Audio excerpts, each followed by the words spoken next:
jamaah, alhamdulillah. Baik, untuk jamaah yang baru bergabung, hari ini masih di episode spesial Maulid Nabi Muhammad SAW dengan tema Seberapa Cinta Kamu Dengan Rasulullah.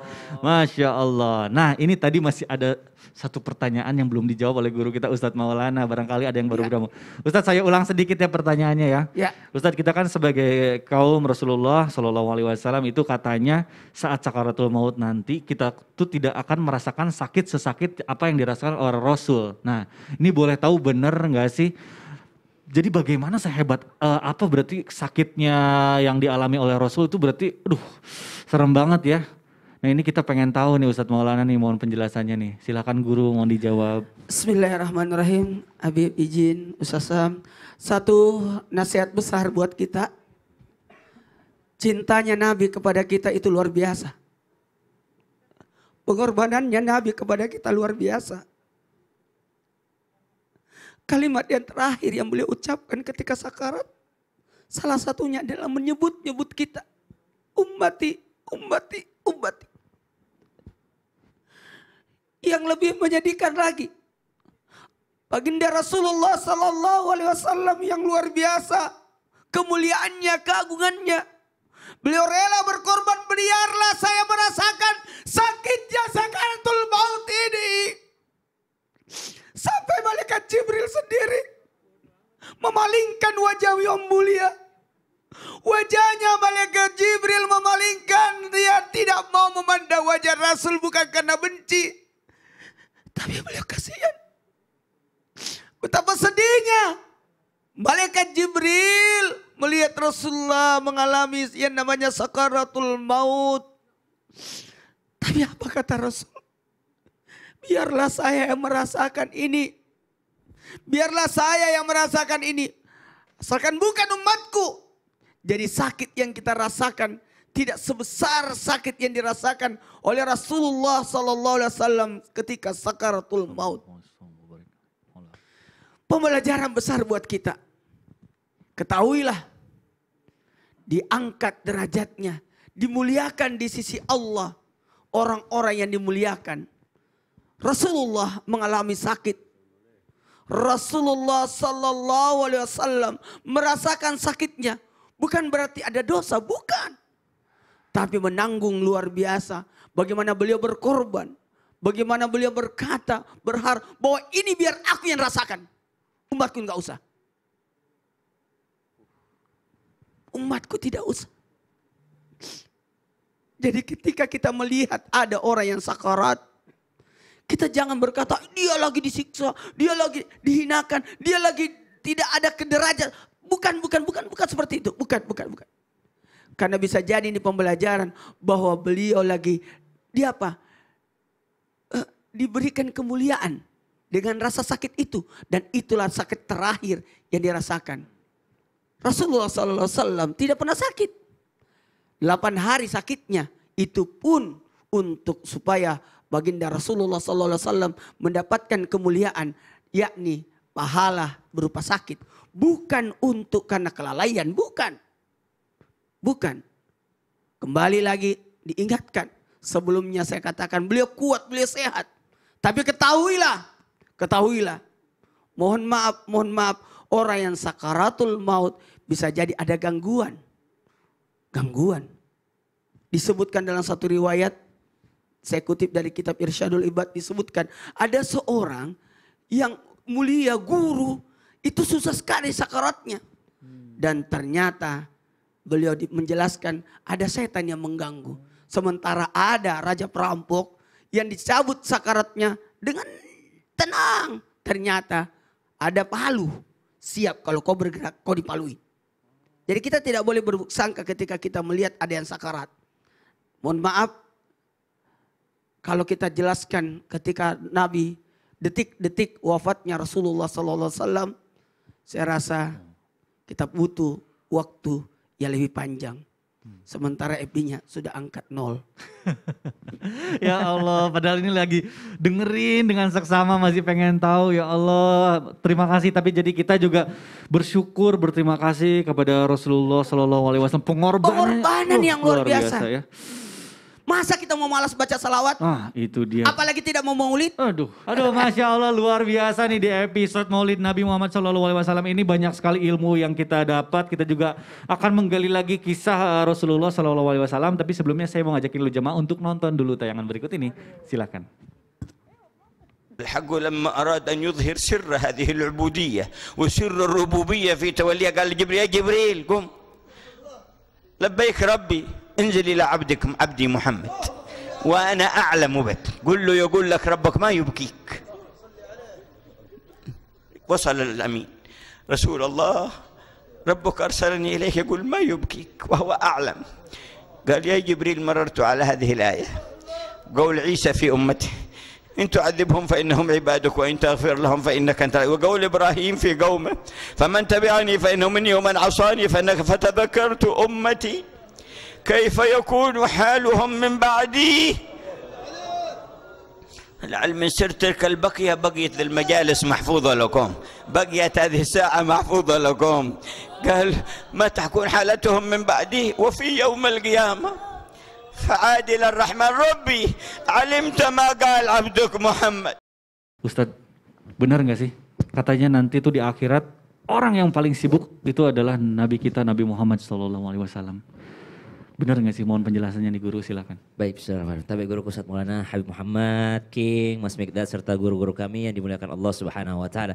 Manusia paling sibuk di dunia Rasulullah sallallahu alaihi wasallam. Betul. Manusia yang paling sibuk di akhirat juga Rasulullah sallallahu alaihi wasallam.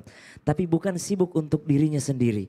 Kita pernah mendengarkan baginda Nabi sallallahu alaihi wasallam sampai punya hutang. Itu bukan untuk dirinya, tapi untuk ahlus suffah. Nabi sallallahu alaihi wasallam pernah sampai berdarah dilempari batu. Bukan untuk dirinya, tapi untuk dakwah kepada penduduk Taif. Baginda Nabi sallallahu alaihi wasallam pernah sakit demam, pernah tanggal giginya. Itu bukan karena dirinya, tapi untuk umatnya. Begitu pula di akhirat nanti. Ketika Al-Quran mengatakan, wujuhun yawma idzin musfirah, dhahikatun mustabshirah, wa wujuhun yawma idzin 'alaiha ghabarah. Di antara orang-orang di hari kiamat ada yang berbahagia, ada yang bisa tersenyum, ada yang melihat amal kebaikannya. Namun di antara umat baginda Nabi sallallahu alaihi wasallam di hari kiamat ada juga orang-orang yang tidak tersenyum karena merasa khawatir dengan amal ibadahnya. Maka kata Al-Quran, mata'an lakum wa li'an'amikum fa idza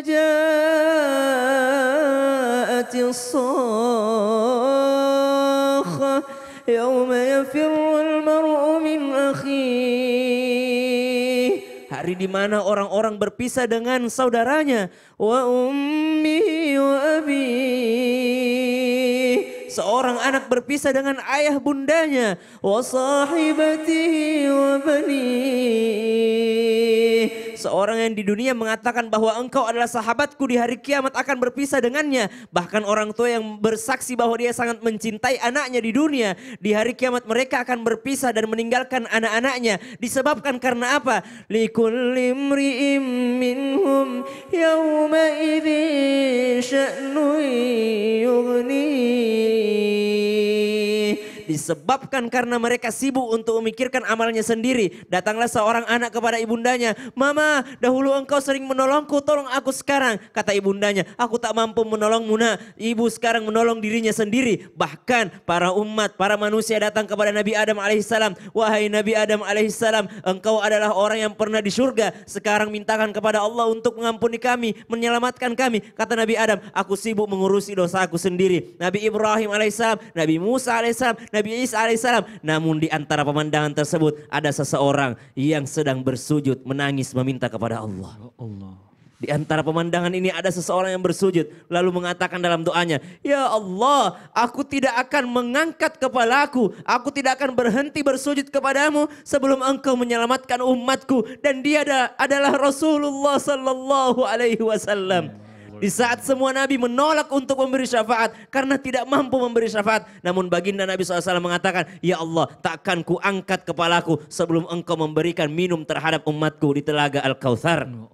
Tidak akan kuangkat kepalaku ya Allah setelah diberikan minuman kepada umat Nabi besar Muhammad SAW. Maka kita akan melewati jembatan Sirat. Nabi kembali bersujud kepada Allah. Ya Allah, takkan kuangkat kepalaku sebelum engkau memberikan syafaat kepada umatku. Menyelamatkan mereka daripada jembatan Sirat. Baginda Nabi SAW sibuk di hari kiamat bukan karena memikirkan dirinya sendiri tapi karena memikirkan umatnya. Bagaimana mungkin kita sebagai umatnya yang penuh dengan dosa mengandalkan amal kita. Harusnya yang kita andalkan bertemu dengan Allah adalah kecintaan kita kepada baginda Nabi Muhammad sallallahu alaihi wasallam. Allahumma salli wa sallim wa barik alaihi. Oke, sekarang saya mau ke Habib Muhammad dulu. Habib, Afwan, tadi kita sudah mendengarkan kisah-kisah, juga banyak sekali ilmu yang kita dapat, tapi ini ada satu pertanyaan nih, supaya juga jamaah yang ada di rumah, juga kaum milenial yang nonton, pokoknya semuanya ini biar nambah cinta, biar tambah terus cintanya sama Rasulullah. Ada pertanyaan begini, Bib, benarkah tidak akan masuk surga suatu kaum sebelum Nabi Muhammad dan para umatnya terlebih dahulu masuk? Nah, ini mengapa, Bib? Harus Nabi Muhammad, bukan Nabi yang pertama yang masuk surga dulu. Ini mohon penjelasannya, Guru, silakan. Bismillahirrahmanirrahim. Di antara hadis tentang kemuliaan Nabi dan umat Nabi, sebelumnya saya akan menyampaikan innallah khalaqal manabir. Nanti di akhirat Allah Subhanahu wa taala yaumul qiyamah menciptakan mimbar. Mimbar ini begitu indah karena Allah yang menciptakan. Untuk siapa mimbar-mimbar ini? Lil anbiya'i war rasul. Untuk para nabi dan rasul. Karena mereka mengemban perintah yang sangat agung dari Allah di dunia, menahan ujian dari Allah. Maka sangat wajar Allah menyayangi mereka. Dan menyiapkan mereka tempat-tempat yang begitu indah lil anbiya'i war rasul, untuk para nabi dan rasul. Ketika itu sudah ada mimbar-mimbar yang begitu hebat itu, fanada munadin. Ada perintah, ada panggilan yang memanggil buat para nabi dan rasul untuk dipersilahkan duduk di mimbar tersebut. Maka Nabi mengatakan fajala suhaula. Maka semua nabi dan rasul duduk di mimbar tersebut. Illa ana qaiman baina yaday rabbi. Maka Nabi Muhammad mengatakan illa ana qaiman baina yaday rabbi. Cuma aku yang tidak mau duduk di mimbar tersebut. Maka sahabat bertanya kepada Rasul, lima tajlis ya Rasulullah. Kenapa engkau tidak mau duduk di mimbar tersebut? Maka Nabi mengatakan khaufan. Aku khawatir ketika kami para nabi dan rasul sudah duduk di mimbar-mimbar tersebut, maka kami semuanya akan langsung secepat kilat dikirim oleh Allah Subhanahu wa taala ke surga. Lantas Nabi mengatakan, bagaimana nasib umatku? Nabi tidak mau masuk surga duluan. Bagaimana nasib umatku? Bagaimana nasib umatku, kata Rasul sallallahu alaihi wasallam. Maka di antara khususia yang Allah Subhanahu wa taala berikan kepada Nabi, tentang Nabi dan umat khususia. Kalau tanya kenapa Nabi duluan, ini khususia. Karena kecintaan Allah Subhanahu wa ta'ala kepada Rasul tidak ada, bahkan dalam satu hadis diharamkan. Umat terdahulu dan nabi-nabi yang lain tidak boleh masuk surga, kecuali yang boleh duluan masuk surga umat yang terakhir tapi duluan masuk surga, yaitu baginda Nabi besar Muhammad sallallahu alaihi wasallam dan umat-umatnya. Maka ini keberuntungan kita. Kita nggak minta. Umat-umat terdahulu bahkan para anbiya minta berdoa kepada Allah ingin menjadi umat Nabi. Kita fadilah dan kemuliaan yang Allah berikan kita nggak minta. Kita Allah jadikan sebagai umat Nabi. Mana rasa syukur kita kepada Allah Subhanahu wa taala? Mana rasa terima kasih kita kepada baginda Nabi besar Muhammad sallallahu alaihi wasallam, sehingga malu kita untuk mengidolakan selain Nabi.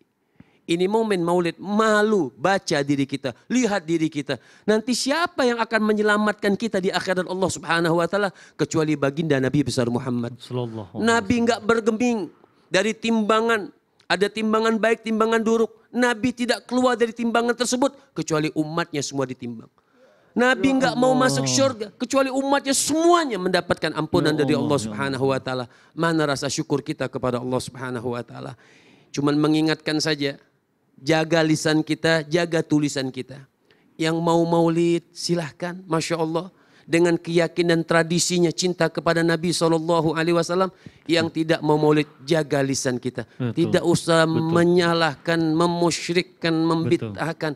Ini bisa mengatakan persatuan kita umat Islam untuk mencintai Nabi dengan caranya masing-masing sesuai dengan syariat Allah dan sunnah daripada baginda Nabi besar Muhammad Sallallahu alaihi wasallam. Masya Allah, Habib luar biasa sekali. Terima kasih atas ilmunya.